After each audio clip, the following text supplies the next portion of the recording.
రోజున గుంటూరులో గుంటూరు డిస్ట్రిక్ట్ వరకు, డిస్ట్రిక్ట్ కూడా కాదు, గుంటూరు వరకు చుట్టుపక్కల విలేజెస్లో కాస్త ఆర్థికంగా వెనకబడిన అంటే పేద పిల్లలు మంచి మార్కులు వచ్చినాయి. వీళ్ళందరికీ కూడా 80%, 90%.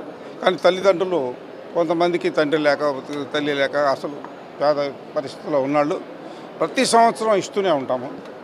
ఇది 30 సంవత్సరాలు అయింది. ఈ స్కాలర్షిప్లు ఇచ్చే ఉద్యమం, ఇది ఒక ఉద్యమంగా తీసుకున్నాము. దానికి ఒక ట్రస్ట్ పెట్టాను, కృష్ణదేవరాయ ఎయిట్ ఫర్ పూర్ అని.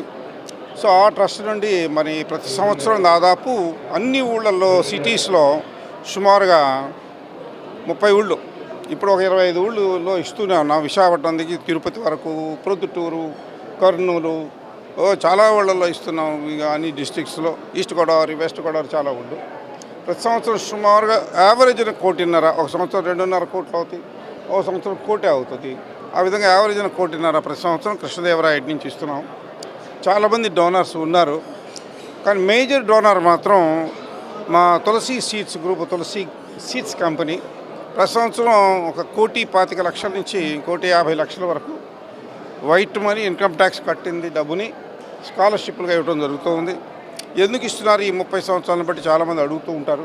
అడుగుతుంటే నేను స్కాలర్షిప్లతో చదువుకున్నాను కాబట్టి, ఈ సమాజానికి రుణపడి ఉన్నాను కాబట్టి నా వంతు సహాయం నేను చేయాలి, నా వంతు కాంట్రిబ్యూషన్ నేను చేయాలి.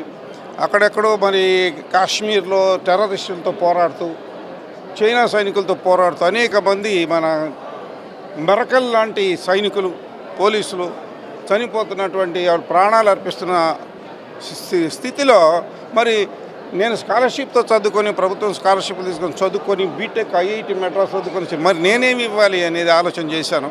దానిలో భాగమే ఈ స్కాలర్షిప్లు ఇవ్వడం అనేది గత 30 సంవత్సరాల నుండి. ఇది నాకు ఇప్పుడు 79 సంవత్సరాలు. చివరి శ్వాస వరకు ఈ స్కాలర్షిప్ల కార్యక్రమం చేస్తూనే ఉంటాం. నా తర్వాత నా మనవడు చేస్తాడు. నా మనవడు ఇవాళ రాలేదు, కానీ నా మనవడు చేస్తాడనేది శాశ్వతంగా ఈ కార్యక్రమాన్ని చేస్తూ ఉంటే, వీళ్ళందరూ కూడా స్కాలర్షిప్లు తీసుకున్న పిల్లలందరూ కూడాను రేపొద్దున మంచి డాక్టర్లు, ఇంజనీర్లు, శాస్త్రజ్ఞులు, బాంబర్ విమానాలు మహిళలు కూడా నడుపుతున్నారు. మొన్న టెర్రరిస్టుల మీద బాంబులు వేసి వచ్చారు పాకిస్తాన్ మీద. మరి ఆ స్థాయికి వీళ్ళంతా ఎదగాలని నా కోరిక. ఈ గుంటూరు నుంచి వెళ్ళినటువంటి టాలెంట్ ఉన్నటువంటి విద్యార్థులు, ఆ ఉద్దేశంతోనే ఈ కార్యక్రమం ఎప్పుడూ నిర్విఘ్నంగా సాగుతూనే ఉంటుంది. వీళ్ళందరికీ కూడాను దేశభక్తిని చెప్పవలసింది. ఒక గంట ముందు వీళ్ళని భరత్ మాతాకి జై అంటే పిక్కటలేని చెప్పారు. భరత్ మాత అది దేశభక్తి మాట కనపడింది.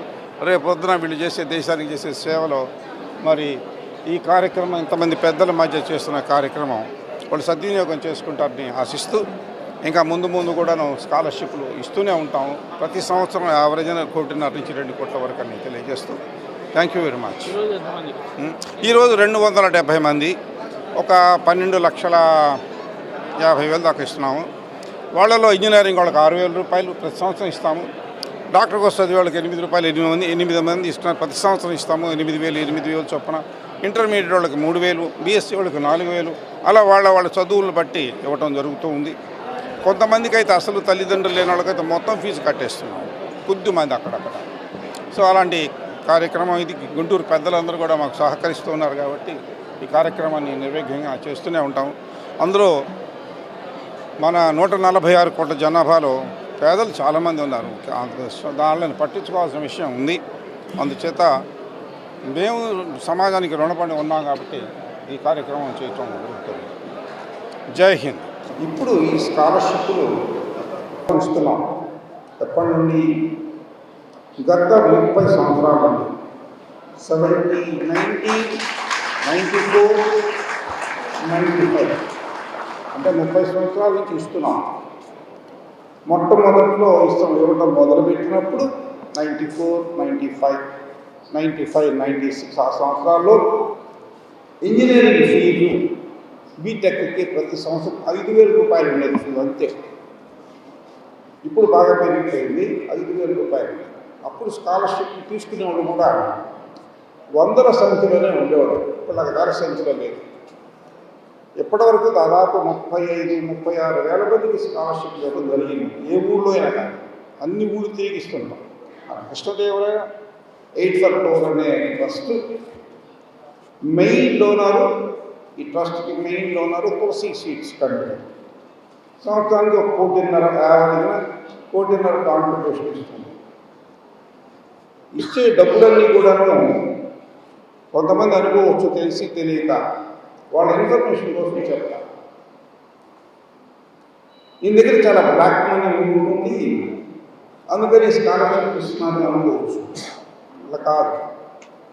ప్రతి రూపాయి తులసి సీట్స్ నుంచి వచ్చే ప్రతి రూపాయి కూడా వచ్చిన 22 కోట్లు కానీ 23 కోట్లు సుమారుగా వైట్ మనీ, ఇన్కమ్ ట్యాక్స్ కట్టిన వైట్ మనీ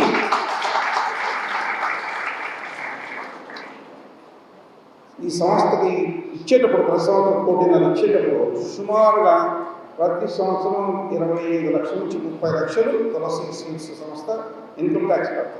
ఓన్లీ ఈ డొనేషన్ ఇవ్వడం వల్ల. ఇదంతా వైట్ మనీ మీరు తీసుకునేది. బ్లాక్ మనీ లేదు నా దగ్గర, ఉండదు. బ్లాక్ మనీతో చదువుకుంటే మీకు చదువు అవ్వదు, అందుకని వైట్ మనీ ఇస్తాం. సరే, ఇప్పటి వరకు మీకు కొత్తగా వచ్చిన వాళ్ళు కానీ స్టూడెంట్స్ పేరెంట్స్ కానీ పెద్దలు కానీ ఇప్పటివరకు చేసిన ఏంటంటే దాదాపు ఈ 25 ఏళ్ళ 30 ఊళ్ళల్లో తిరిగి స్కాలర్షిప్ ఇచ్చాము. గుంటూరు ఒకటే కాదు, ఇవాళ ఇస్తుంది ఒక గుంటూరు చుట్టుపక్కల పల్లెటూరు 30 ఊళ్ళు. ఎక్కడి నుంచి మొదలుపెట్టినాము? ఒక ఉద్యమం, మంచి మార్పు తెచ్చుకొని ఎక్కడో చిన్న ఇబ్బందులు పడేటటువంటి ఆర్థికంగా తక్కువ స్థాయిలో ఉన్నటువంటి పేరెంట్స్ ఉన్న విద్యార్థులకి ప్రోత్సాహం ఇవ్వాలి కాబట్టి వాళ్ళకి ఏదో రకంగా సహాయపడాలి కాబట్టి మొదలుపెట్టాం. ఈ మొదలుపెట్టింది ఒక ఉద్యమంలాగా మారిపోయి విశాఖపట్నం, రాయలసీమలో కర్నూలు, కడప, ప్రొద్దుటూరు, నంద్యాల, తిరుపతి, ప్రతి సంవత్సరం మంగళగిరుడు. ఈ మాస్టర్ గారు వెంకటేశ్వరరావు గారు వచ్చారు. మాస్టర్ గారు ఆయన అయితే ప్రతి సంవత్సరం పొద్దుల్లో పెడతారు. గత 12 సంవత్సరాల నుంచి వాళ్ళు కష్టపడి ఒక 3 లక్షలు పోగు చేస్తారు సుమారుగా. వాళ్ళు ఎంత పోగు చేస్తే ఆ ఊరు కృష్ణదేవరాయ 3 లక్షలు ఇస్తారు. అదే ఈస్ట్ గోదావరిలో చాలా ఊళ్ళల్లో ఇచ్చాం. వాటిల్లో రాజోలు మండలం, మామిడిపుదురు, రాజు 4 మండలాలు, వాళ్ళు మొదటి సంవత్సరం 2.5 లక్షలు కలెక్ట్ చేసుకోగలిగారు. నేను వెళ్ళాను, 4 గంటలు జర్నీ రాజులో వెళ్ళాలని వెళ్ళా. ప్రతి సంవత్సరం అంట రాజులో. నేను 2.5 లక్షలు ఇచ్చాను. అప్పుడు అక్కడ చెప్పారు, 4 మండలాలు కలిసి 2.5 లక్షలు ఉంటాయా? మరి దారుణంగా. చాలామంది పేదవాళ్ళు ఉన్నారు ఇక్కడ. నువ్వేం చేస్తావా అని పేరెంట్ అడిగితే కొబ్బరికాయ దించుతానని కొబ్బరి చెట్టు ఎక్కారు. కొబ్బరి చెట్లు ఉంటాయి కదా, అక్కడ రోజువారి కూలి పనులు చేసుకునే వాళ్ళ పిల్లలు మార్కులు చూడకపోతే 90, 95, 87, 97 అలా మంచి మార్కులు తీసుకుంటారు. తండ్రి ఏం చేస్తాడంటే కొబ్బరి చెట్టు ఎక్కి కొబ్బరికాయ దించుతాడు, ఏదో కాయ తింటాను, ఎంత రోజు కూలి ఇస్తారు. అలాంటి వాళ్ళ పేరెంట్స్ ఉన్నాయి. ఇంతమంది ఉన్నారు కదా. మీ ఈస్ట్ గోదావరి డిస్టిక్లో 2.5 లక్షలు ఏంటి? ఆ స్టూడెంట్స్ ఏంటి? అంతా కలిపి 78 మందినే తీసుకొచ్చారు అని కొద్దిగా కోపడ్డా. మీరు 10 లక్షలు పోగు చేయండి, నేను 10 లక్షలు తీసుకొస్తాను, 20 లక్షలు ఇద్దాం అంటే చాలామంది పేదవాళ్ళు, మంచి మార్కులు చదువుకున్న పేద విద్యార్థులు ఉన్నారు అని చెప్తే వాళ్ళు నెక్స్ట్ ఇయర్కి 4 లక్షలు, ఆ నెక్స్ట్ ఇయర్కి 5 లక్షలు, ఆ నెక్స్ట్ ఇయర్ 6.5, ఆ తర్వాత 7.5, ఆ తర్వాత 9, తర్వాత ఒకసారి 11 లక్షలు పోగు చేశారు. నేను 11 లక్షలు తీసుకెళ్ళాను కృష్ణదేవరాయ నుంచి. ఇంత పెద్ద హాల్ అంతా నిండిపోయి 700 మంది స్టూడెంట్స్, పేరెంట్స్ అంత చుట్టూ నిలబడ్డారు. ఆ స్థాయికి చేసేవారు. దానికి 11 సంవత్సరాలు పట్టింది వాళ్ళకి. అట్లా అన్ని ఊళ్ళలో ఇది చెప్తా. ఆ స్థాయిలో చేసిన ఒక ఊరు తెనాలి, వాళ్ళు 10 లక్షలు పోగు చేయగలిగారు. బాగా గట్టిగా కేకలేస్తే వాళ్ళని కోపడతారు. ఏమయ్యా డబ్బులు ఇవ్వరా పేదవాళ్ళకి, పిల్లలు చదువుకునే వాళ్ళకి ఏమని అడుగుతుంది, నేను విషయం ఏమంటలేదు కదా అని కోపడితే వాళ్ళు 3 లక్షలు 2.5 లక్షలు చేసేవాళ్ళు 10 లక్షలు పోగు చేశారు. 10 లక్షలు ఇచ్చాం 2 సంవత్సరాలు వరుసగా, జనాలు 10 సంవత్సరం ఇస్తున్నాం. ఆ విధంగా విశాఖపట్నం, తిరుపతి, మంగళగిరి, దుగ్గిరాల, బాపట్ల, సరే ఇంకా పక్కన ఊళ్ళ పేర్లు గుర్తురాట్ల, విసన్నపేట కృష్ణా డిస్ట్రిక్ట్, ఇంకా చాలా పెడన, కావలి 10 సంవత్సరం ఇస్తాం అది చెప్పారు. కావలి అట్లా సుమారుగా 32 ఊళ్ళు టచ్ చేశారు. కరోనా తర్వాత తగ్గింది, ఇప్పుడంతా 20 ఊళ్ళు వెళ్తున్నాం. కరోనా తర్వాత చేయలేదు. ఇది కృష్ణదేవరాయ ఇన్ఫర్కు యొక్క ప్రయాణం గత 25 సంవత్సరాల నుండి. ఇది మాత్రం ఇవాళ మాత్రం ఓన్లీ గుంటూరు చుట్టుపక్కల నుంచి వచ్చినటువంటి 270 మంది స్టూడెంట్స్ ఉన్నారు ఇక్కడ. సుమారుగా 13 లక్షల రూపాయలు ఇవాళ మనం డిస్పర్స్ చేస్తున్నాం. వీళ్ళకి మీరు ఇప్పుడు ఫస్ట్ టైం వచ్చిన వాళ్ళంతా కూడా జూనియర్ ఇంటర్ కావచ్చు, బీటెక్ కావచ్చు, బీటెక్ సెకండ్ ఇయర్ కావచ్చు, మంచి మార్కులు తెచ్చుకొని మళ్ళీ నెక్స్ట్ ఇయర్ కూడా తీసుకోవాలి స్కాలర్షిప్స్. మళ్ళీ నెక్స్ట్ ఇయర్ తీసుకోవాలి అంటే ఎగ్జామ్స్ అయిపోతాయి కదా, రేపు మార్చి ఏప్రిల్ అయిపోయినప్పుడు, పాస్ అయినప్పుడు అవి తెచ్చుకోవాలి. మార్క్ లిస్టు తెచ్చుకొని మళ్ళీ ఒక అప్లికేషన్ ఫిల్అప్ చేయాలి. ఇప్పుడు ఒక అప్లికేషన్ ఇచ్చారు కదా, మళ్ళీ ఇంకో ఇప్పుడు ఫామ్ ఏ ఇచ్చారు. మళ్ళా రేపు ఎగ్జామ్స్ అయిపోయిన తర్వాత మళ్ళీ ఆగస్టు సెప్టెంబర్ లోపల ఫామ్ బి అని ఉండదు, అది ఇస్తారు మన ఆఫీసులో, గుంటూరు ఆఫీసులో అడిగితే ఫామ్ బి ఫిల్అప్ చేయాలి. ఫస్ట్ ఇయర్లో నాకు ఇన్ని మార్క్ వచ్చినాయి, 80% వచ్చింది, లేదా 90% వచ్చింది, మళ్ళీ ఈ సంవత్సరం కూడా నాకు స్కాలర్షిప్ ఇవ్వండి అనే ఫామ్లో ఉంటుంది. మళ్ళీ నెక్స్ట్ ఇయర్ కూడా వస్తుంది. ముఖ్యంగా ఇంజనీరింగ్ స్టూడెంట్స్కి చెప్పేది బ్యాక్లాగ్ ఉండకూడదు. నెక్స్ట్ ఇయర్ మళ్ళీ ఇప్పుడు ఫస్ట్ ఇయర్ అనుకో, ఫస్ట్ ఇయర్ వాళ్ళు ఉన్నారు, సెకండ్ ఇయర్ వాళ్ళు ఉన్నారు, నెక్స్ట్ ఇయర్ కూడా మళ్ళీ 6,000 రూపాయలు స్కాలర్షిప్ రావాలంటే బ్యాక్లాగ్ ఉండకూడదు. అన్ని సబ్జెక్టులు పూర్తి చేయాలి, మార్కులు చూడాలి, అన్ని సబ్జెక్టులు పూర్తి చేస్తే చాలు. మిగతా వాళ్ళకి మాత్రం మార్కులు ఇస్తాం. 80%, కనీసం 77%. 10th క్లాస్లో వస్తే ఇంటర్మీడియట్లో కూడా అదే పర్సెంటేజ్ 80% ఆ ప్రాంతాల్లో ఉంటే, ఆ పైన ఉంటే ఇంటర్మీడియట్ ఇంజనీరింగ్కి డాక్టర్ కోర్సు తీసుకునే వాళ్ళు 8 మంది ఉన్నారు. I'm very happy. 8 మంది డాక్టర్ కోర్సు 7 కూడా 8 ఉన్నారు. ఆ లిస్ట్ ఇక్కడ ఉంది. ఎంబీబీఎస్ చదివేవాళ్ళు 8, బీటెక్ చదివేవాళ్ళు 105, MTech 1 student, pharm D 4, MCA 4, MBA 2, MSc 1, B pharmacy 3, diploma engineering 20 మందిలో మీలే ఈ సంగతి చెప్తుంది. డిగ్రీ చదువుకునే వాళ్ళంటే బీఎస్సీ అలాంటి కోర్సులు, ఐఏఎస్ కోచింగ్ చేసేవాళ్ళు వాళ్ళు 12 మంది ఉన్నారు. ఇంటర్మీడియట్ వాళ్ళ మాత్రం 109 మంది ఉన్నారు. ఎక్కువ ఇంజనీరింగ్ వాళ్ళే కనపడుతున్నారు నాకు, 105. సో మొత్తం కలిపి 270 సుమారుగా. ఇది మళ్ళీ నెక్స్ట్ ఇయర్ మీరు స్కాలర్షిప్ సంపాదించుకోవాలి కంపల్సరీగా. అందుకని మీరు దానికి బాగా చదువుకోండి. ఈ 6,000 రూపాయలు ఏంటి అంటే అప్పుడు 5,000 ఇచ్చేవాళ్ళం కదా, మొత్తం ఫీజు కట్టేసేవాళ్ళం కదా ఇంజనీరింగ్కి. 5,000 అట్లాగే బొన్నటి దాకా కంటిన్యూ అయింది. సరే ఇంకొక 1000 పెంచుతామని 6,000 ఇస్తాం. పూర్వం అంటే 100లో ఉండేవాడు స్కాలర్షిప్లు అడిగే విద్యార్థులు. కానీ ఇప్పుడు వేల సంఖ్యలోకి వెళ్ళింది. అందువల్ల పెద్ద అమౌంట్ ఇవ్వడానికి అవకాశం లేదు. 6,000 రూపాయలు ఇంజనీరింగ్ స్టూడెంట్స్కి, డాక్టర్ కోర్స్ చదివే వాళ్ళకి 8,000 రూపాయలు పర్ ఇయర్. సంవత్సరం తీసుకోవచ్చు, 5 ఏళ్ళు అంటే 5 సంవత్సరాలు డాక్టర్ కోర్స్ చదువుకునేవాడు 8,000 చొప్పున 540,000. బస్ ఛార్జీలకి, బట్టలకి, పుస్తకాలకి అన్నిటికీ ఉపయోగపడతాయి. దీనికో దానికి ఉపయోగపడతాయి. ఇంటర్మీడియట్కి 3,000 రూపాయలు, డిప్లొమా వాళ్ళకి 3,500,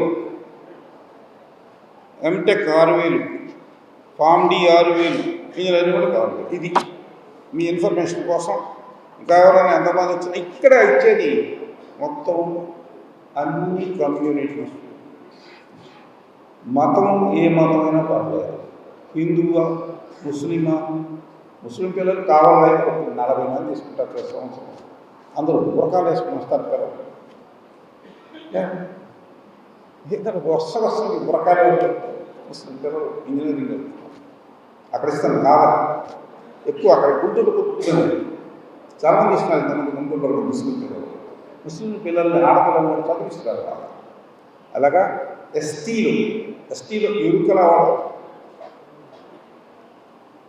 దళితులు ఒకళ్ళిద్దరు రెడ్డి క్యాండిడేట్స్ ఉన్నారు, కమ్మ క్యాండిడేట్స్ ఉన్నారు, అన్ని కులాలు ఉన్నాయి, బీసీలు ఉన్నారు చాలామంది. మత ప్రాతిపదిక లేదు, కుల ప్రాతిపదిక లేదు. ఎవరైనా తీసుకోవచ్చు. అర్హత 2. ఒకటి, తల్లిదండ్రులకి తక్కువ ఆదాయంతో, అంటే ప్రభుత్వ ఉద్యోగాలు లేక ఏదో తక్కువ ఆదాయంతో పని చేసుకునేవాడు, చిన్న పనులు చేసుకునేవాడు. 2, స్టూడెంట్స్కి 80% అబౌవ్ ఉంటారు. ఎప్పుడన్నా 80% కొద్ది కన్సెషన్ ఇస్తాం అని తండ్రి లేదండి ఈ అబ్బాయికి అమ్మాయికి అంటే అప్పుడు ఆ పక్కన 75% అయినా ఇంత వస్తారు ఎంకరేజ్ చేద్దాం. అలాంటి సందర్భాలు నార్మల్గా 80% మార్కులు వస్తుంది. ఇది మీకు ఇన్ఫర్మేషన్. నెక్స్ట్ దాదాపు మీరు అందరూ కూడా మళ్ళీ స్కాలర్షిప్ తీసుకుంటారని నేను ఆశిస్తున్నాను.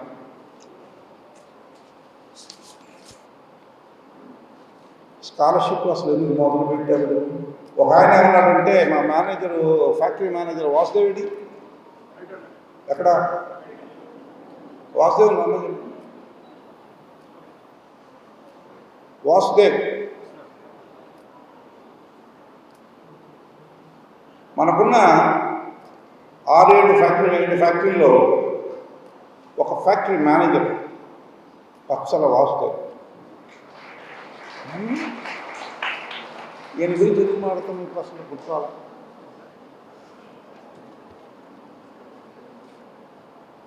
ఎందుకు మొదలు పెట్టామనే స్కాలర్షిప్ ఎందుకు మొదలు పెట్టాము అనే దాని గురించి వాస్తవ్ స్టేజ్ మీద ఈయన మన తులసి గ్రూప్లో ఉన్న ఫ్యాక్టరీలు, సంస్థలు మొత్తం 12 ఉన్నాయి, ఫ్యాక్టరీలు 6, 7వ ఫ్యాక్టరీ వస్తుంది 100 కోట్లతో. ఈయన దగ్గర వాస్తవ్ అందరూ కనపడేట్టు అక్కడ వెళ్ళి ఈయన ఫ్యాక్టరీ మేనేజర్, బీటెక్ కూడా ఉద్యోగాలు ఇస్తారు. ఈయన దగ్గర సుమారుగా ఈయన ఫ్యాక్టరీలో అంటే దాంట్లో జనరల్ మేనేజర్, ఆయన బీటెక్. ఆయన దగ్గర కనీసం బీటెక్ కూడా 30 మంది ఉంటారు, బీటెక్ చదివిన వాళ్ళు ఆయన దగ్గర ఆయన ఫ్యాక్టరీలో పనిచేస్తుంటారు. తర్వాత ఎంబీఏలు ఉంటారు, 60 మంది, 10 మంది. డిప్లొమా వాళ్ళు ఉన్నారు, ఐటీ చదివిన వాళ్ళు ఉన్నారు. మొత్తం 180 మందికి ఆ ఫ్యాక్టరీలో ఉద్యోగాలు ఉంటాయి. ఒక సంస్థ పెడితే అంతమందికి ఎంత చదువుకున్నట్టు ఉద్యోగాలు ఇవ్వగలిగారు. తులసి గ్రూప్లో కంపెనీ అది, దాని పేరు డైస్ ప్రైవేట్ లిమిటెడ్, దానికి జనరల్ మేనేజర్. ఆయన ఇక్కడ ఈ సంస్థలో చేరినప్పుడు 23 సంవత్సరాల క్రితం బీటెక్ చదువుకొని సింగపూర్ వెళ్ళాల్సిన ఆయన వెళ్ళని వాళ్ళ మదర్ వెళ్ళని వాళ్ళ సింగపూర్ నువ్వు ఒక్కడవే కొడుకుని యాక్ట్ వెళ్ళడానికి వీల్లేదని చెప్పేసి అడ్డుపడ్డారు. టాలెంటెడ్, అడ్డుపడి తక్కువ జీతమే సరే చుట్టుపక్కల అక్కడ తాడేపల్లి గూడెం చుట్టుపక్కల ఎక్కడైనా ఉద్యోగం చూసుకోమని చెప్పారు. ఆయన గురించి ఎందుకు చెప్తున్నామో తర్వాత చెప్తాను. చూసుకోమంటే ఇక ఏం చేశాక గుంటూరులో వాళ్ళ నాన్నగారు పెద్ద ఇంజనీర్, ఈ మధ్య చనిపోయారు. గుంటూరు వచ్చారు. గుంటూరు వస్తే మనం చైతన్య ప్యాకేజింగ్ ప్రైవేట్ మన కంపెనీలు చాలా ఉన్నాయి కదా ఫ్యాక్టరీలు. ఒక కంపెనీలో 6,000 రూపాయల నెలకి ఉద్యోగం తెచ్చారు. ఎప్పుడు 2003 ఆ ప్రాంతాల్లో 6,000 రూపాయలు నెలకి. ఎంత బాగా పనిచేస్తాడంటే ఆయన, ఇంతమంది బీటెక్లకి ఉద్యోగాలు ఇస్తానే ఉంటాడు. ఇంకా బీటెక్లు వచ్చినా తీసుకుంటాడు. ఇస్తారంటే ఆ కంపెనీలో ఇవాళ ఆయన టోటల్ ప్యాకేజీ సంవత్సరానికి 25 lakhs, అంటే నెలకు 2 లక్షలు, 6,000 నుంచి 2 లక్షలు. ఒక కారు చేస్తే పనిచేసేవాళ్ళకి ఉద్యోగాలు ఎక్కువ ఉన్నాయి. సో వస్తే థ్యాంక్ యూ వెరీ వాళ్ళంతా బాగా ఆర్గనైజ్ చేశారు కూడా అట్లీస్ట్. సో ఈయన ఆ స్థాయి నుంచి గుంటూరుకు వచ్చి, గుంటూరు పక్కన పేరేచల్ అవతల ఫ్యాక్టరీ, దాన్ని ఎలా అభివృద్ధి చేస్తున్నాడంటే నాకు గట్టి నమ్మకం ఉంది. ఇంకో 100 మందికి ఉద్యోగాలు ఇవ్వగలరు. మెషిన్ ఇతర దేశాల నుంచి జర్మనీ పంపించాం, వీళ్ళకి 10 మంది బీటెక్ ఉంది, జర్మనీలో ట్రైనింగ్ అయ్యి వచ్చారు, ఆయన దగ్గర పనిచేస్తున్నాను జనరల్ మేనేజర్. సో ఆ స్థాయికి ఎదగవచ్చు. ఏదో 60 లక్షలు 70 లక్షలు కోట్ల రూపాయల సంగతి పక్కన పెడితే గుంటూరులోనే దొరుకుతున్నాయి కదా 2 లక్షల నెలకి. గుంటూరులో పని చేసుకోవచ్చు. అమెరికా వెళ్తేనేమో రమణ, అమెరికా వెళ్తే మీ ఫ్రెండ్ ఒకడు ఉన్నాడు కదా అమెరికాలో, వాడి పేరేంటి, ట్రంప్ మీ ఫ్రెండే, అందరినీ తల్లి తగిలేస్తాడు భారతీయులు. అంచేత ఇప్పుడు చంద్రబాబు నాయుడు గారు ఎన్నో తీసుకొస్తారు, అందరు ఇంజనీర్లు ఇక్కడే పని చేసుకోవచ్చు, వాళ్ళతో అనిపించుకోవడం ఎందుకు అమెరికా వాళ్ళకి అనేది నా ఆలోచన. అవకాశాలు అంటే ఎత్తు ఉండండి. జర్మనీ వాళ్ళు అయితే రండి అంటారు, మీరు బాగా చదవాలి, అప్పుడు రండి అంటారు. బీటెక్ డిగ్రీ ఒకటి చాలు, నాలెడ్జ్ ఉండాలి. మీ సబ్జెక్టుకి సంబంధించిన నాలెడ్జ్లో నంబర్ 1గా ఉండాలి. నేను బీటెక్ ఐఐటి మద్రాస్, ఐఐటికి ఎంతమంది ట్రై చేస్తున్నారు ఇక్కడ ఇంటర్మీడియట్ వాళ్ళు చేతురాతండి. ఐఐటి గుడ్, కొద్దిమంది అన్నారు. నేను ఐఐటి మద్రాస్లో బీటెక్ మెకానికల్ ఇంజనీరింగ్ పాస్ అయ్యాను. ఎప్పుడంటే మీ నాన్నగారు పుట్టకూడదు 1970లో పాస్ అయ్యాను, అంటే 56 ఏళ్ళు అయింది. సో చదువు వెళ్ళిపోయింటే నాకు తెలుసు. ఒకటి పాయింట్ నెంబర్ 1. పాయింట్ నెంబర్ 2, ఎందుకు ఇష్టం స్కాలర్షిప్. వాసుదేవ్ గారు ఎందుకు పరిచయం చేశారంటే, వాళ్ళ ఇంటికి ఒక పెద్ద ఆయన వచ్చాడు ఒకరోజు, తాడేపల్లి గూడ కదా, ఆయన టీవీలో కనపడుతుంటాడు మనకి, రాజకీయ విశ్లేషకుడు అంతగా. నారదాస్ కోటేశ్వరరావు నాకన్నా 1 సంవత్సరం సీనియర్, నాకన్నా ముసలుడు. ఈ సంస్థకి 2 లక్షల రూపాయలు డొనేషన్ ఇచ్చారు. వారిని వేదిక అర్థమైందా, అలా సఫలంగా కొట్టేస్తారు. ఇప్పుడు తీసుకురా. నారదాస్ శ్రీహర్రావు గారు కూడా వచ్చారు సార్. నారదాస్ శ్రీహర్రావు గారు వాళ్ళ అన్నయ్య, ఆయన అంతే పెద్ద డొనేషన్ ఇచ్చారు ఆదిపడే సంస్థకి. శ్రీహర్రావు గారు ఒకసారి సభకి మీరు కనపడండి, నిలబడండి. నారదాస్ శ్రీహర్రావు గారు ఎప్పటి నుంచో ఈ ట్రస్ట్కి సపోర్టర్స్. నేను వెనక్కి వెళ్ళబట్టి వాళ్ళకి తెప్పించాను. వీళ్ళంతా సపోర్ట్ చేస్తేనే ఈ సంస్థ నడుస్తుంది. ఆ తులసి సీస్తో పాటు ఈ పెద్దలంతా ఎప్పటి నుంచో, ఇప్పుడు కాదు 30 ఏళ్ళ బట్టి నాతో పాటు ఈ సంస్థ నడుపుతున్నారు. సరే, అప్పుడు మన వాసుదేవ్ గారి నాన్నగారి వాళ్ళ ఇంటికి తాడేపల్లి గూడెంలో ఒక ఆయన వచ్చాడు. ఆయన టీవీ విశ్లేషకుడు, పేరు పుల్లారావా, ఏం పుల్లారావు, పుల్లారావు గారట. టీవీలో కనపడుతుంటాడు మనకి అప్పుడప్పుడు. ఈయన అడిగాడంట, ఆ సమయం నేను తాడేపల్లి గూడెం వెళ్ళాడు వాళ్ళ ఇంటికి గుంటూరు నుంచి. వెళ్ళినప్పుడు, అయ్యా నా అబ్బాయి నువ్వు ఎక్కడ ఏం చేస్తున్నావు? నేను తులసి సీడ్స్, తులసి రామచంద్రప్రభు గారి ఫ్యాక్టరీలో జనరల్ మేనేజర్ అన్నాను. ఆయన స్కాలర్షిప్ ఇస్తుంటాడు, ఆయన మా పేరు తెలియపోయిన స్కాలర్షిప్లు ఇచ్చాయని అంటాడు. ఏదో 30 ఏళ్ళు కదా, 30 ఏళ్ళ నుంచి ఇస్తున్నాను కదా. ఆయన ఏంటి మీ బాసు, మీ చైర్మన్ అలా ఏంటి ఓళ్ళ మడదిగా డబ్బులు పంచిపెట్టేసరికి శనగపప్పు పంచిపెట్టినట్టుగా డబ్బు విలువ తెలియదా? మీ రామచంద్రప్రభు గారు, నా పేరు రామచంద్రప్రభు, తెలుసో తెలియదు.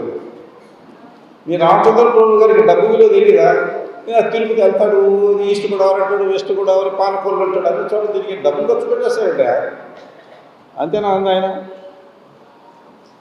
ఆయనకు అదొక పిచ్చి అన్నట్టు మాట్లాడాడు. నాకు అదొక పిచ్చి. అనేది ఆయన ఉద్దేశం కాదు. ఆయన ఉద్దేశం అది సుమారుగా డబ్బు విలువని తెలియని వ్యక్తి తులసి రామచంద్ర అన్నాడుగా పుల్లారావు. అది గుర్తొచ్చి పిలిచింది ఆయన లేదు. అసలు కారణం లేదు. ఈ విధంగా స్కాలర్షిప్ ఇవ్వడానికి అసలు కారణం చెప్పవచ్చు. అన్ని సామాజిక వర్గాలు అంటే అన్ని కులాలు, అన్ని మతాలు, పేదలు చాలామంది ఉన్నారు ఈ దేశంలో. ముఖ్యంగా ఆంధ్రప్రదేశ్, కంబైండ్ ఆంధ్రప్రదేశ్లో హైదరాబాద్లో కూడా ఇచ్చాం. వాళ్ళలో నేను ఒకండి. ఆ రోజుల్లో ఐఐటీకి వెళ్ళడానికి ముందు ఎస్ఎల్సి చదువుకునేటప్పుడు ఎస్ఎల్సి అనేవాళ్ళు దాన్ని 11th క్లాస్, అంటే ఇప్పుడు జూనియర్ ఇంటర్. మీరు చదివేది మమ్మల్ని ఎస్ఎల్సి అనేవాళ్ళు. అక్కడ ఎగ్జామ్ ఫీజు కట్టాల్సి వచ్చింది 14 రూపాయలు స్కూల్లో, హిందూ హై స్కూల్. ఎగ్జామ్ అంటే పబ్లిక్ ఎగ్జామినేషన్ ఫీజు కట్టలేకపోయా, డబ్బులు లేవు మా ఇంట్లో. అప్పుడు ఒక ఇబ్బందుల్లో ఉన్నాం. 14 రూపాయలే ఫీజు కట్టి ఎస్ఎల్సి హాల్ టికెట్ ఇస్తారు, ఎగ్జామ్ రాయొచ్చు. అట్లా చివర ఇక రేపు లాస్ట్ డేట్ అనగాది లేట్ ఫీజుతో 16 రూపాయలు కట్టాలి. 14 ప్లస్ 2 రూపాయలు లేట్ ఫీజు. మా head master Guntur Hindu high school మా క్లాస్కి వచ్చాడు. క్లాస్లో వచ్చి, అరే ఎవర్రా రామచంద్ర ప్రభు అన్నాడు. వేసి నిలబడితే రేపు లాస్ట్ డేట్, అది లేట్ ఫీజుతో నువ్వు కనుక ఆ 16 రూపాయలు కనుక రేపు కన్నా కట్టకపోతే నీకు హాల్ టికెట్ రాదు. నువ్వు ఎస్ఎల్సి ఎగ్జామినేషన్కి, పబ్లిక్ ఎగ్జామినేషన్కి నీకు కూర్చోడానికి అర్హత ఉండదు. ట్రై చేసుకునే ఎప్పటికైనా కట్టేసాను. సరే, ఆ సాయంత్రం ఇంటికి వెళ్ళిన తర్వాత అగ్రహారంలో ఉండేవాడు. ఇంటికి వెళ్ళిన తర్వాత అడిగితే 2 రూపాయలు కట్టేది. ఆ రోజు 16 రూపాయలు ఎక్కడ తెచ్చి కట్టేది. అమౌంట్ ఇప్పుడు మీకు చిన్నదిగా కనపడవచ్చు. నేను చెప్పేది 1962, అంటే 38 ప్లస్ 25, 60 సంవత్సరాలు నడుస్తాను కదా. 60 సంవత్సరాలు నడుస్తాను సుమారుగా. 60 కాదు, 62 సంవత్సరాల క్రితం 16 రూపాయలు. లేదు, మంచి మార్కులు వచ్చే స్టూడెంట్ని, స్కూల్లో స్కౌట్ లీడర్ని, అన్నీ ఉన్నాయి మన దగ్గర అర్హత, డబ్బులు. అప్పుడు మా ఫ్రెండ్స్ ఇళ్ళకి వెళ్ళి మీ నాన్నగారిని అడిగారు, 16 రూపాయలు ఇప్పించరా. తెలిసిన ఫ్రెండ్స్ దగ్గర అంటే లేదు మా నాన్నగారు కుదరదు అంటాను, లేవు అంటాడు. 3-4 ఇళ్ళు తిరిగాను. చివరికి ఒక చోట బంధువుల ఇంట్లోనే ఓ 10 రూపాయలు వచ్చి దొరికింది. 10 రూపాయలు, ఇంకా 6 రూపాయలు. అప్పుడు మా అమ్మకి చెప్పాక 10 రూపాయలు వచ్చింది. మా అమ్మ ఏం చేసిందంటే ఆమె బంగారం వడ్రాణాలు, వంకీలు, కాసుల పేర్లు అన్నీ అమ్మేసింది. అమ్మేసి నాకన్నా పెద్దవాళ్ళు 4 జతలు చదివించడం, పెళ్లి చేయడానికి. నేను వచ్చేసరికి మాట వచ్చేవాడు. నేను గుండిగలు, గంగాళాలు అన్నీ ఉండేది. చివరికి ఏం చేసి చూస్తే ఇంత రాగిత్యం పోతుంది. ఆ రాగిత్యం అమ్మించి మా అమ్మ 6 రూపాయలు ఇచ్చింది. సో 16 రూపాయలు వచ్చింది. నెక్స్ట్ ఫీజు కట్టేశాను. హాల్ టికెట్ వచ్చింది. ఎస్ఎల్సి ఎగ్జామినేషన్ రాశాను. ఎక్కడి నుంచో మ్యూజిక్ వస్తుంది. ఫోన్ అని సైలెంట్ మోడ్లో పెడితే మనం అందరం మాట్లాడే చక్కగా వినొచ్చు. సో అలా వచ్చారన్నమాట. అంటే 16 రూపాయలు లెక్క ఇబ్బంది పడింది. తర్వాత ఐఐటి సీట్ వచ్చింది. అప్పుడు డబ్బులు లేవు, కట్టాల్సినంత 5 రూపాయలే, 450 రూపాయలు ఐఐటి ఫీజు. ఐఐటి మద్రాసు అది అక్కడ మా బావగారు అప్పుడు తీసుకెళ్తారు. తర్వాత స్కాలర్షిప్ వచ్చింది. సంవత్సరానికి 1000 రూపాయలు మిలియన్ స్కాలర్షిప్, దాంతో చదువుకుంటాను. అన్ని స్కాలర్షిప్లతోనే నా చదువుకుంటా. ఇది నా అనుభవంలో ఉంది కాబట్టి స్కాలర్షిప్ ఇంపార్టెన్స్ ఏమిటి అంటే అది నాకు తెలుసు. ఇబ్బందులు పడినాడు, చదువు లేకపోతే వెనకబడిపోయాడు, లేకపోతే ఐఐటి మెడ్రాస్లో చదువుకోవాలి జోగా. ఇంకొక స్టూడెంట్ గురించి చెప్తా, ఇంకొక స్టూడెంట్ గురించి చెప్తా, తర్వాత పెద్దలు మాట్లాడతాను. నిజంగా చదువుకొని వచ్చారు కదా. ఒక ఎగ్జాంపుల్ నువ్వు ఫాలో అవుతావు. ముసలోడు అయిపోయిన తర్వాత 79 ఏళ్ళు మర్చిపోక ఏం చేస్తాను మధ్యలో. చివరి శ్వాస వరకు స్కాలర్షిప్ ఇస్తారంటే నన్ను గుర్తుపెట్టుకో.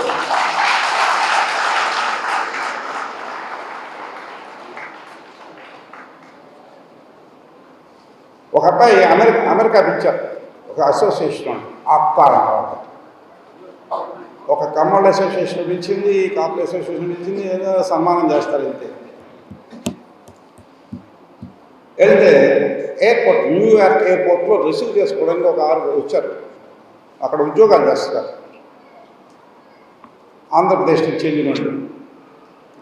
6 వచ్చి బయటకు వచ్చాం, బ్యాగ్ పెట్టుకొని వచ్చేసరికి ఎయిర్పోర్ట్లో బొకేలు ఇచ్చి నమస్కారం చేశారు. రండి రండి అని సన్మానం చేస్తాను బాగా. వాళ్ళు 6 ఒక అబ్బాయి మాత్రం వంగి కాళ్ళకు నమస్కారం, అబ్బాయి కాదు 35 ఏళ్ళు ఉంటాయి, కాళ్ళకు నమస్కారం చేశాడు. వీళ్ళు 5 మామూలుగా ఎట్లా నమస్కారం చేశారు, ఈ అబ్బాయిని కాళ్ళకు నమస్కారం చేశాడు అని చెప్పేసి నాకు మైండ్లో తెలుసుకున్నాను అనుకున్నా. సరే వాళ్ళు ఇంకా బొత్స సత్యనారాయణ గారు ఇంకంతా వస్తున్నారు, అందుకని వాళ్ళు రిసీవ్ చేసుకుంటున్నారు. అయితే ఈ అబ్బాయిని కార్లో ఎక్కించుకొని తీసుకెళ్తారు. మెల్లగా పలకరించారు, ఆ పక్కన కూర్చొని. అవును మీరు ఏ ఊరు అన్నారు. శ్రీకాకుళం అని, నాకు స్కాలర్షిప్ ఇచ్చారని మీరు అన్నారు. శ్రీకాకుళం నేను ఎప్పుడు రాలేదయ్యా, విశాఖపట్నం వరకు వచ్చా. విశాఖపట్నంలో మీ ఇంజనీర్లకు స్కాలర్షిప్ లేదు, ఎంఎస్సీ కూడా ఇచ్చాము ప్రతి సంవత్సరం. నేను రాలేదు, నువ్వు గుండు రాలేదు, నేను స్కాలర్షిప్ ఏదో పొరపాటు పడుతున్నావు, నేను మీకు ఇవ్వలేదు స్కాలర్షిప్, మీరు ఇచ్చారు సార్ అంటాడు. ఎక్కడ శ్రీకాకుళం, ఎక్కడ గుంటూరు, నేను ఎప్పుడు ఇచ్చాను? అప్పుడు చెప్పాడు అది స్టోరీ. శ్రీకాకుళంలో వాళ్ళు రైతులు, వాళ్ళ నాన్నగారికి 2 ఎకరాలు సరిగ్గా పండని భూమి ఉంది. ఆ సంవత్సరం 2 సంవత్సరాలు ఈ వరంగల్ రీజనల్ ఇంజనీరింగ్ కాలేజ్ మంచి కాలేజీలో చేరాడు. అప్పుడు 5,000 ఫీజు చెప్పాను కదా, 5,000 ఫీజు రోజులు. మంచి మార్కులతో పాస్ అవుతున్నాడు. ఎట్టొకటి తంటాలు పడి అప్పుడు ఈ ఫీజు రీఇంబర్స్మెంట్లు ఇవన్నీ లేవు. వాళ్ళ తల్లిదండ్రులు ఒక పూట తిని ఒక పూట తినక ఎట్టొకటి అబ్బాయిని హాస్టల్లో చేర్చి వరంగల్లో ఉంటున్నాడు. ఫస్ట్ ఇయర్ కట్టేశాడు, పాస్ అయ్యాడు. సెకండ్ ఇయర్ కట్టేశాడు, పాస్ అయ్యాడు. థర్డ్ ఇయర్కి వచ్చాక ఆ ముందు సంవత్సరం వర్షాలు పడ అటువైపు శ్రీకాకుళం విజయనగరం కరువు వచ్చింది, పంటలు లేవు. ఇదంతా అబ్బాయి చెప్పాడు నాకు, పంటలు లేవు. వాళ్ళకి ఒక పూట తింటే 2 రోజులు తిండి లేని పరిస్థితుల్లో వెళ్ళిపోయారు తల్లిదండ్రులు. ఆ 2 ఎకరాలు ఏదో వేసుకొని కూలి పనికి వెళ్ళిపోతారు పక్క పొలాలు చెప్పాడు అబ్బాయి. సో వాడు డబ్బులు పంపించలేకపోతే ఏం చేయాలి అర్థం కాదు. ఏదో హాస్టల్ ఫీజు వాళ్ళు ఏంటి అడిగే తంటాలు పడుతున్నాడు. ప్రిన్సిపాల్ పిలిచాడు, నాకు మా హెడ్ మాస్టర్ గారు వచ్చి చెప్పినట్టుగా ప్రిన్సిపాల్ పిలిపించాడు. అబ్బాయి పేరు మర్చిపోయాను. పిలిపించి అరే ప్రసాద్ అనుకున్నాం ప్రస్తుతానికి, ప్రసాద్ నువ్వు 5,000 కట్టాలి కదా, third year BTech third year exam రాయాలి కదా, నువ్వు 1,500 కట్టి ఆ కాలేజీలో కట్టి సరిపోతుంది. వరంగల్ రీజనల్ ఇంజనీరింగ్ కాలేజ్ మంచి టాలెంట్ ఉన్న వాళ్ళకి సీట్ ఉంటుంది. 1,500 కట్టే 3,500 కట్టేసి ఇంకా 10 రోజుల టైం ఉంది, 15 రోజుల టైం ఉంది, అందరూ కట్టేశారు, నువ్వు ఒక్కడే కట్టలేదు అక్కడ. అప్పుడు ఈ అబ్బాయికి ఏం చేయాలి బాసల, వాళ్ళకి తినడానికి తిండి లేదు తల్లిదండ్రులకి, నేను డబ్బులు పంపిస్తారు. అప్పుడు ఏం చేసాము, పోస్ట్ కార్డులు తీసుకున్నారు. పోస్ట్ కార్డులు ఒక 15 తీసుకున్నాను. తీసుకొని నా పరిస్థితి ఇది, నా మార్కులు ఇవి, నాకు థర్డ్ ఇయర్ బీటెక్ 5,000 కట్టాలి, 15,000 కట్టాను, ఇంకో 3,500 బీడీ తీసి మీరు నాకు సహాయం చేయండి, వరంగల్ ఇంజనీరింగ్ ప్రిన్సిపాల్ గారికి పంపించండి అని కార్డులు రాశాడు. 15 కార్డులు రాశాడు, సేమ్ మ్యాటర్. అవి ఒకటేమో ఫస్ట్ మన సినిమా హీరో చిరంజీవి గారికి ఒకటి, ఇంకో హీరో మురళీమోహన్ గారికి ఒకటి, అట్లా గుర్తొచ్చిన పేర్లు అన్ని అందరు సినిమాల వాళ్ళకి ఎక్కువ ఆడ పేర్లు తెలిస్తే ఇక అందరికి వాళ్ళకి పంపించాడు. దాంతోపాటు తులసి రామచంద్ర ప్రభు అని ఆయన గుంటూరులో ఇస్తాడని తెలుసు కాబట్టి నాకు గుంటూరు కూడా ఒకటి వచ్చింది. వస్తే సరే ఎవరు మురళీమోహన్ గారు మాత్రం సంఖ్య, మిగతా ఎవరు వాడు పట్టించుకోవాలి. మురళీమోహన్ గారు మాత్రం 500 రూపాయలు మనీ ఆర్డర్ చేశారని రాకని చెప్పాడు. మన మురళీమోహన్ హీరో సినిమా హీరో 500 రూపాయలు మనీ ఆర్డర్ చేశారు. ఈ అబ్బాయి ఈ ప్రసాద్ అనే అబ్బాయి శ్రీకాకుళం అబ్బాయి కాపుల అబ్బాయి, అక్కడ తెలంగాణ అబ్బాయి.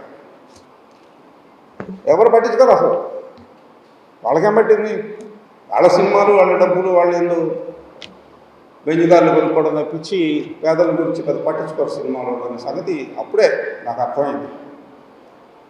అయిపోతుంది టైంకి అయిపోయి 20 సంవత్సరం నాకు ఇక థర్డ్ బీటెక్ మళ్ళీ రిపీట్ చేయాల్సి వస్తుంది అనుకుంటున్నాడు.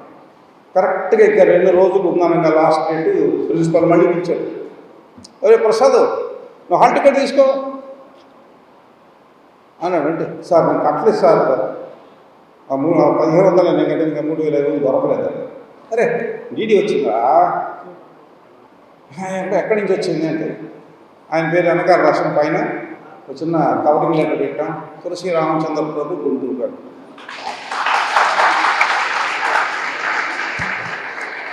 ఆయన రాసిన కార్డు ముఖ్య అంటే మీరు ఫిలప్ చేశాడు, ఇంత పొడుగు అప్లికేషన్ నేను ఫిలప్ చేయాల. వెళ్ళిపోయి నీ 3500 అని నేను అప్పుడే మర్చిపోయాను. ఇన్ని 100 మందులు ఎవరు గుర్తుంటారు, అప్పుడే మర్చిపోయాను. ఆ అబ్బాయి అడిగితే కాళ్ళ కిందకి నమస్కారం చేశాడంటే అప్పటికి వయసు 35, ఉద్యోగం వచ్చి అమెరికా వెళ్ళిపోయాడు. చూసారా పరిస్థితి? 3500, 5000 ఫీజులో 3500 చివరి మినిట్లో అది నాకు 16 రూపాయలు దొరికినట్టుగా. చాలామంది అప్పుడప్పుడు సభల్లో చూస్తుంటా, పాలకొల్లు అటు వెళ్ళినప్పుడు మేము ఇచ్చేది 6000 కదా, మీకు ఫీజులు చాలా ఉంటాయి, ఈ చిన్న అమౌంట్ అయినా సరే మీకు ఇది బహుమతిగా అనుకోండి అని చెప్తుంటారు కొంతమంది పెద్దలు ఉపన్యాసం. నేను ఉపన్యాసం చెప్పిన అయ్యా ఇది బహుమతి కాదు, మీకు తెలియదు వీళ్ళ అవసరాలు ఎట్లుంటాయో, నాకు తెలుసు, ఆ అమెరికా అబ్బాయికి తెలుసు, చాలామందికి తెలుసు అవసరాలు ఎలా ఉంటాయో. మీరేదో చిన్న అమౌంట్ అనుకుంటున్నారు 6000 రూపాయలు, ఎన్నో దాని అవసరం డబ్బులు అవసరమే కదా మనకి.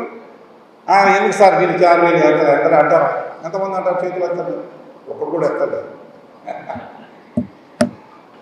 మాకు తెలుసు, ఆ అబ్బాయికి తెలుసు. అటువంటి చాలామంది తీసుకున్నారు స్కాలర్షిప్.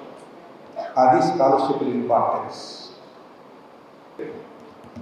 ఆ సమయంలోనే నేను స్కాలర్షిప్ ఆపకూడదు. ఆయన సీతారామయ్య గారు, విగ్రహాల సీతారామయ్య గారు ఉన్నారే, ఆయన అన్ని సభల్లో వచ్చినప్పుడు చెప్తాడు, మీరు బాగా చదువుకోండి. ఏంటనుకున్నారు ప్రభు గారు, 2 రూపాయల వడ్డీ కంటే 24%, 2 రూపాయల వడ్డీకి తెచ్చి మీకు డబ్బులు ఇస్తున్నారు స్కాలర్షిప్లు, అది గమనించండి అని ఆయన చెప్తుంటేవాడు. నా పొరుగు తీసుకోడు అక్కడ. వడ్డీకి తెచ్చి స్కాలర్షిప్ ఇచ్చే మరి అది 10 లక్షలు 20 లక్షలు కాదు, 1.5 ప్రతి సంవత్సరం ఆయనకి ఇచ్చేసాను. స్కాలర్షిప్ ఇంపార్టెన్స్ అంత గట్టిగా నమ్ముతాను నేను, అంత గట్టిగా నమ్ముతాను. అంత బాగా చదువుకున్నా కూడా నేను సిస్టమేటిక్గా మంచి ఇండస్ట్రీస్ పెట్టా, ఇంతమంది బీటెక్లకు ఉద్యోగాలు ఇస్తున్నాం, జీవితంలో అది సాటిస్ఫాక్షన్. ఇంతమంది 1000 మంది పిల్లలు స్కాలర్షిప్ పొంది చదువుకుంటారు. ఇది ఒక కారణం. అయితే ఇంకొక ముఖ్య కారణం చెప్పి ఇక పెద్దల్ని కొంతమందిని మాట ఆస్వాదించమని చెప్తాను మిమ్మల్ని. చాలామంది వెళ్ళినప్పుడు తెలియక రాజులు ఆ ఊళ్ళలో చాలా ఊళ్ళు ఈస్ట్ కూడా చాలా ఊళ్ళలో వచ్చారు. అక్కడ ప్రభు గారు దానకర్ణుడు అని చెప్పేవాడు. నేను వాళ్ళ చివరికి పెట్టేవాడు. దానం చేయడానికి ఆయన కుంటోడు 90%, 95% మార్కులు వచ్చినాడు ఆ భోగం. నేనే వాడిని దానం చేయటానికి. వాళ్ళు అభివృద్ధిలోకి రావడం కోసం ఇస్తున్నారు, ఒక రకంగా బహుమతే, ఉపకార వేతనం. నేను తీసుకోవాలా ప్రభుత్వం నుంచే తీసుకున్నా కదా. సంవత్సరానికి 1000 రూపాయలు, ఆ రోజు సరిపోయాయి 1000 రూపాయలు ఇంజనీరింగ్. కాబట్టి ఇలా దానకర్ణుడు అనే మాట వాడకండి. ఈ స్టేజ్ మీద ఇచ్చిన వాళ్ళందరూ కూడా లక్షల్లో ఇచ్చినండి. వాళ్ళు ఎవరు దానకర్ణులు వాళ్ళు అనుకుంటే వాళ్ళు అనుకోవటం, నేను అసలు అనుకోను. ఎందుకనంటే దానం అనేది ఇచ్చేది ప్రపంచం మొత్తంలో ఒకడే ఉంటారు. దానం ఇవ్వగలిగిన వాడు ఎక్కడే అంటారు. ఎవరు చెప్తారు? ఇది సభ పిల్లల సభ కాదు, పెద్దవాళ్ళ సభ కాదు, మీలాంటి ముసలివాళ్ళ సభ కాదు. పిల్లల్లో ఎవరు చెప్తారు? దానం ఇవ్వగలిగిన వాడు అప్పుడెప్పుడో కన్నుకున్నాడు, ఒక్కడే ఎవరు చెప్తారు? 200 రూపాయలు ఇస్తారు చెప్తే ఊరపడతారు. పిల్లలు చెప్పాలని చెప్తాను కదా, పెద్దవాడికి ఛాన్సే లేదు. పెద్దవాడు అనకుండా కూర్చోవాలి. కాపీ కొడుకు ఏదో చెప్తున్నాను. ఎవరు చెప్తారు? 200 రూపాయలు. దానం ఇవ్వగలిగిన వాడు ఒక్కడే ఉన్నాడు. నువ్వు స్టూడెంట్వేనా?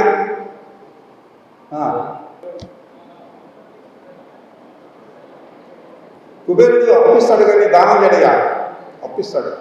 వెంకటేశ్వర స్వామి అప్పు ఇచ్చాడు. ఆయన ఇక్కడికి వచ్చాడు, బయటగా చెప్తాడు. అప్పించాడు, నెల వడ్డీ కడతాడు. వెంకటేశ్వర స్వామి కనుక వడ్డీ కట్టకపోతే ఏం జరుగుతుంది? పెద్దవాడు అని చెప్పచ్చు. ఏం జరుగుతుంది? వడ్డీ కట్టకపోతే ఏం చేస్తారు? ఆ మోటార్ సైకిల్ తీసుకెళ్ళిపోతారు, ఒక కారు తీసుకెళ్ళిపోతారు, ఇంటికి ఇల్లు అనేస్తారు. వెంకటేశ్వర వడ్డీ కట్టలేదనుకో, అప్పుడేమవుతుంది? ఆయన దగ్గర 7 కొండలు ఉన్నాయి, ఒక కొండ వేలం చేస్తారు. మీ కుబేరుడు అటువంటి కాబులు ఇవ్వాలి, ఒక కొండ వేలం వేసేసి ఆయన వడ్డీ తీసుకెళ్ళిపోతారు. అందుకని వడ్డీ కాసు వెంకటరమణ వడ్డీ కాసు తల్లి గురువులు ఇది దానం చేసేవాడా? విద్య దానం చేస్తాడు. డబ్బులు ఎక్కడ చేస్తాడు? డబ్బులు చేయాలి, ఇంకా చాలా చేయాలి దానాలు. గురువు విద్య దానం చేస్తాడు. నీకు లేవు 2 బా ఇంకెవరు ఎవరు చెప్తారా? రా తల్లి నువ్వు రా. మా ఉపన్యాసాలు ఎన్ని కాదు, మీ మనస్సులో ఏం నడుస్తుంది మాకు తెలియాలి. ఏముంది, మైక్ ఇస్తే మాట్లాడుతూనే ఉంటాం.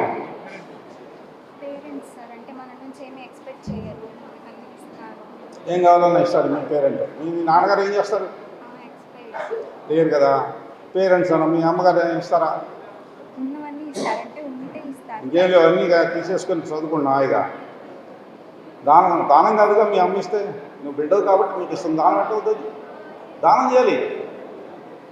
నీకు 5 తీసుకోవాలి, దానం చేయాలి. నా సెంటర్లో, హిందూ కాలేజీ సెంటర్లో కారు ఆగితే వచ్చి ఇట్టిట్టిట్ అంటారు. అప్పుడు ఒక 10 రూపాయలు 5 రూపాయలు వేస్తాను, అది దానం అంటే. నీ పేరెంట్స్ కాదు, నువ్వురా నువ్వురా.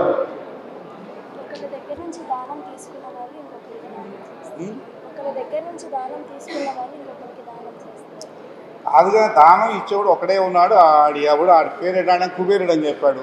ఈ పిల్ల వచ్చేమో తల్లిదండ్రులు అని చెప్తుంది, గురువులు అని చెప్పాడు. ఇంకొక అమ్మాయి గురువులు చెప్పేది విద్య మాత్రం దానం చేస్తాడు. అది దానం చేయట్లేదు. నెలకు 1,00,000 రూపాయలు జీతం. వెంకటేశ్వరరావు గారు ఎంత రిటైర్ అయినప్పుడు జీతం? మిమ్మల్ని మీరు రిటైర్ అయినప్పుడు జీతం ఎంత? మీ జీతం ఎంత రిటైర్ అయినప్పుడు? 1,25,000 తీస్తాడు నెలకు. ఆయన దానం ఏం చేయలే. ఆయన విద్య పూర్వం గురుకులంలో ఫ్రీగా చెప్పేవాడు. 1,20,000 తీసుకున్నాడంట నెలకి. అది దానం ఎట్టవుద్ది? దానమా? విద్యాదానం చెప్పు. ఇది అయిపోయిందా? ఏం చెప్పావు? గురువులు అని చెప్పావు కదా. గురువులు విద్యాదానం చేస్తారు. నీకు లే 200 బా. ఎవ్వరు చెప్పలేకపోతున్నారేంటి? ఇంత మరీ అమ్మని కూడా అడుగుకునేవాడు అని చెప్పలే. నేను అడుగుకునేవాడిని. నేను అడుగుకున్నా. ఈ స్టేజ్ మీద కూర్చున్నాడు కూడా చాలామంది అడుగుకునేవాళ్ళు. ఎవరు అడుగుకునేవాడు దానం చేయడం బాబు. హిందూ కాలేజ్ సెంటర్లో అడుక్కొని 100 రూపాయలు 200 తీసుకొని వెళ్ళి తింటాడు. కానీ దానం చేస్తాడు. మీరు అడుగుతున్నాడు కదా. తిరుపతి వెళ్ళా మీరు? ఎంతమంది వెళ్ళారు తిరుపతి? అందరూ వెళ్ళారు. ఆయన అయితే ప్రతి సంవత్సరం వెళ్ళి అడుక్కుంటాడు. గురుకుల సూత్రం. నేను అంతకన్నా పెద్ద అడుక్కు తినేవాడిని. నేను దానం చేయటం అది నేను చెప్తాను. ఇక ఆ 200 నేనే తీసుకుంటాను. ఎవరికైనా తప్పుతుంది? రైట్ చెప్పేస్తా. Let us not waste time. దానం చేయగలిగిన వాడు ఒక్కడే, పరమాత్ముడు. దానమే, మళ్ళీ ఏం అడగడు. దాన్ని వర్షం పడుతుందా? రైతు అమ్మాయి చెప్పింది, రైతు పంటలు పడుతున్నాయి, మనం భోజనం చేస్తున్నాం, చెట్లు పెరుగుతున్నాయా, నీళ్ళు తాగుతున్నాం, ఆ నీళ్ళు ఏమన్నా డబ్బులు అడుగుతున్నాడా? భగవంతుడు ఇచ్చిన వర్షానికి, నీళ్ళకి ఎన్ని నీళ్ళు, ఎన్ని నదులు, ఏమన్నా డబ్బులు అడుగుతున్నాడా? ఇంత డబ్బు కట్టండి వచ్చి తిరుపతి గుళ్ళోనో అగ్రహారం గుళ్ళోనో కట్టమని ఏమన్నా చెప్తున్నాడా? ఫ్రీగా ఇస్తున్నాడు. ఇవ్వగలిగిన ఆయన అక్కడే. ఇంక మనం ఎవరు చేయగలిగింది కాదు. అలాగే ఎండ కాస్తేనే చెట్లు పెరుగుతాయి, చెట్లు పెరిగితేనే మనకు తిని ఉంటుంది. ఎండ పరమాత్ముడు ఇచ్చేయండి. ఇంకా ఉన్నాయి. కాస్మిక్ ఎనర్జీ ఇంకేంటి ముఖ్యమైనది గాలి, దాంట్లో ప్రాణవాయువు, గాలి, నీరు, ఎండ, కాస్మిక్ ఎనర్జీ ఇవన్నీ ఇస్తుంది భగవంతుడు. కాబట్టి అందరూ ఆయన దగ్గరికి వెళ్ళి, ఇచ్చేవాడి దగ్గరికి వెళ్ళి మనం అడుక్కోవాలి, అడగాలి. అడుక్కోవడం అంటే కాస్త బాగలేదు కానీ అడగాలి, అప్పుడు ఇస్తారు. ఇంకో 1,00,000 కోట్ల రూపాయలు 1,000 కోట్ల రూపాయలు కాంట్రాక్ట్ కావాలన్నా వెళ్ళి స్వామిని అడగాలి. ఇవి మాత్రం ఫ్రీ, అన్నీ ఫ్రీ. గాలి, నీరు, ఎండ, కాస్మిక్ ఎనర్జీ. అందుచేత ఇక్కడ ఎవరన్నా ఇది చెప్పి నేను దానకరుడు నాకు పేరు పెట్టకండి, నేను బెగ్గర్ని. ఇంకా బెగ్గర్లు వెళ్తే 3 మంది కనపడతారు, తిరుపతిలో క్యూలో నిలబడి ఉంటారు, తోసుకుంటుంటారు, రోజు 50,000 మంది, అంత బెగ్గర్లే పోతారు. వాళ్ళలో నేను ఒక బెగ్గర్. అందుచేత దానం అనే మాట లేదు, పరమాత్ముడు అక్కడే ఇస్తాడు. సో మీ అందరికి మరొకసారి ఇంత శ్రద్ధగా విన్నందుకు ఫైనల్గా ఇంకా 2 నిమిషాలు పొడిగిస్తాను ఉపన్యాసాన్ని. ఎందుకు ఇస్తున్నారు, మీరు ఎందుకు కాంట్రిబ్యూట్ చేస్తున్నారు మీ అందరం, అక్కడ కూర్చున్నాడు కూడా, అక్కడ కూర్చున్నాడు కూడా. ఎందుకంటే ఈ దేశానికి, ఈ దేశంలో ఇంతమంది పేదవాళ్ళు ఉన్నారు, కానీ టాలెంట్ ఉన్న వాళ్ళందరూ కూడా, మీరందరూ కూడా కంప్లీట్గా అన్ని ఊళ్ళలో చూస్తున్నారు. పెట్టుబడి పెడుతున్నాను, బహుమతి ఇవ్వలేదు, దానం ఇవ్వలేదు, పెట్టుబడి మీ మీద పెట్టుబడి. అందులో నేను బిజినెస్ మ్యాన్, వ్యాపారస్తున్నాను. పెట్టుబడి పెడితే మీరు రేపు పొద్దున సైంటిస్టులు, ఇంజనీర్లు, యుద్ధ విమానాలు నడిపేటటువంటి యోగులు, డాక్టర్లు అనేకం చేసిన తర్వాత ఈ దేశాన్ని సంపద పోగు చేసి దేశాన్ని అభివృద్ధి చేసేవాళ్ళు మీరు. అందుకని మీ మీద పెట్టుబడి పెడతారు. ఈ పెట్టుబడికి మాకు లాభం వస్తుంది, ఈ దేశానికి లాభం వస్తుంది, ఈ దేశం గొప్ప దేశంగా మారుతుంది. అందుకని ఇది పెట్టుబడి పాపం. కుబేరులాగా మేము వడ్డీకి ఇస్తున్నాం, వాడి వడ్డీతో సహా మీరు దేశానికి చెల్లించాలి. ఇది మా కోరిక. భారతదేశం గొప్ప దేశంగా మార్చాలంటే మీరు మాత్రమే చేయగలరు. మా టైం అయిపోయింది, మీరు మాత్రమే చేయగలరు. మీకున్నటువంటి తెలివితేటలు, టెక్నికల్ స్కిల్స్, డాక్టర్ల దగ్గర నుంచి యుద్ధ విమానాలు, మహిళలు నడిపారు, మన యుద్ధ విమానాలు నడిపి టెర్రరిస్టులు బాంబులు వేసారు. మీరు చేయగలరు. సో ఇది పెట్టుబడి, దానం కాదు, ధర్మం కాదు, బహుమతి కాదు, ఏది కాదు. మీరు మళ్ళా దేశానికి ఇవ్వాలి. నా మీద పెట్టుబడి పెట్టారు, నేను ఇస్తున్నాను, నాకు జాగ్రత్త నేను ఇస్తున్నాను. ప్రాణాలు ఇచ్చేవాడు ప్రాణాలు ఇచ్చేస్తాను. కాశ్మీర్లో, చైనా బోర్డర్లో వాళ్ళు ప్రాణాలు ఇచ్చారు దేశం కోసం. ఆఫ్టర్ ఆల్ కాస్త డబ్బులు ఇవ్వలేమా? వాళ్ళు ప్రాణాలు ఇచ్చేస్తుంటే నేను డబ్బులు ఇవ్వలేమా? నీ ప్రాణాలు ఎవరు అడగలేదే, మీ ప్రాణాలు ఎవరు అడిగారా? ఎవరు అడగలే. ప్రాణాలు ఇవ్వడం అది గొప్ప సాక్రిఫైస్. అందుకని వాళ్ళు భరతమాత ముద్దు బిడ్డలు, సైనికులు. ఎస్, సినిమా హీరోలు కాదు, వాళ్ళు హీరోలు. అందుకని భరతమాత పేరు ఎత్తాను కాబట్టి ఒకసారి భరతమాతని జై జై చెప్తూ నా ప్రసంగం ముగిస్తాను. చెప్తారా? గట్టిగా చెప్తారా? చెప్తే ఎక్కడ వినపడాలి తెలుసా? కాశ్మీర్లో టెర్రరిస్టులకు వినపడాలి, చైనా బార్డర్లో మన భూములు కాజేయడానికి సిద్ధంగా ఉన్న సైనికులకి వినపడాలి, చైనా సైనికులకి. రైట్, రెడీ, భారత్ మాతాకి బాగా చెప్పారు. అది డెఫినెట్గా అక్కడ వినపడి ఉంటుంది. జై హింద్.